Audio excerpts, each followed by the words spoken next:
Kosonsoy tumanida joylashgan ixtisoslashtirilgan maktabda ta'lim jarayoni davlat standartlariga to'liq muvofiq ravishda yuqori darajada tashkil etib kelinmoqda. Maktabda barcha umumta'lim fanlari nazariy va amaliy asosda o'qitiladi. Bu esa o'quvchilarning faol ishtirokini ta'minlashga yordam bermoqda. Maktabimizda jami 451 nafar aniq va tabiiy sinf yo'nalishlaridagi o'quvchilarga 45 nafar pedagog ustozlar ta'lim-tarbiya berib kelishmoqda.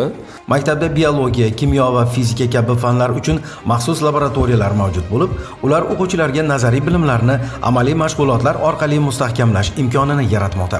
51 ta fan to'garagi joriy etilgan bo'lib, shundan 2 tasi ijodiy to'garak hisoblanadi va 4 tasi sport to'garaklari hisoblanadi. Bu o'quvchilarga har bir fanni chuqur anglash va bilimlarini amaliy ishlarda qo'llash imkoniyatini yaratadi. Maqsadga yo'naltirilgan laboratoriya ishlari orqali fanlarning mazmun va ahamiyati nafaqat nazariy, balki amaliy jihatdan ham aniq va tushunarli ko'rsatiladi.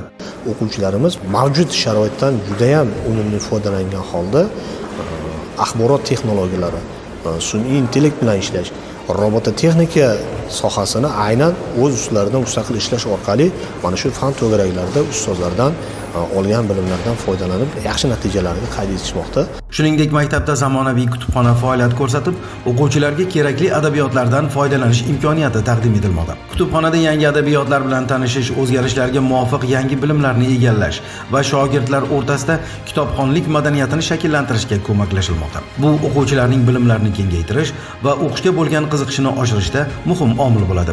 451 nafar o'quvchining 108 nafari turli darajadagi 120 ta milliy va xalqaro sertifikatlarga ega.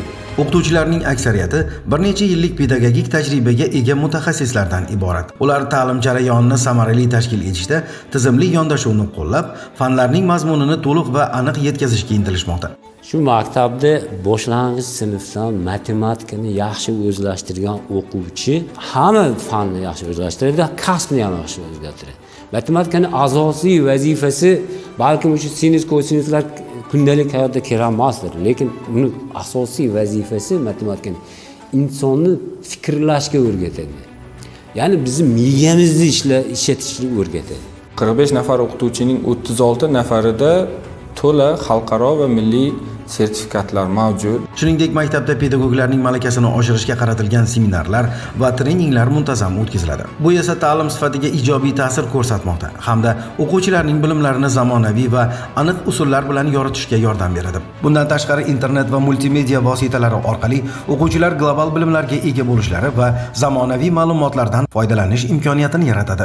Maktabimizda qabul jarayonlari Vazirlar Mahkamasining 27-may 2023-yildagi 214-son qarori asosida amalga oshiriladi. Maktabimizga 4-sinfni yakunlagan o'quvchilar 5-sinfdan aniq fanlar yo'nalishiga, 6-sinfni yakunlagan o'quvchilar 7-sinfdan tabiiy fanlar yo'nalishiga imtihon asosida o'qishga qabul qilinadi. Kosonsoy ixtisoslashtirilgan maktabida zamonaviy yuqori sifatli ta'lim shakllantirish uchun barcha imkoniyatlar yaratilgan. Bu o'z navbatida ta'limning har tomonlama rivojlanishini ta'minlaydi va o'quvchilarning kelajakda zamonaviy, bilimli va ijodiy insonlar sifatida tarbiyalashga yordam beradi.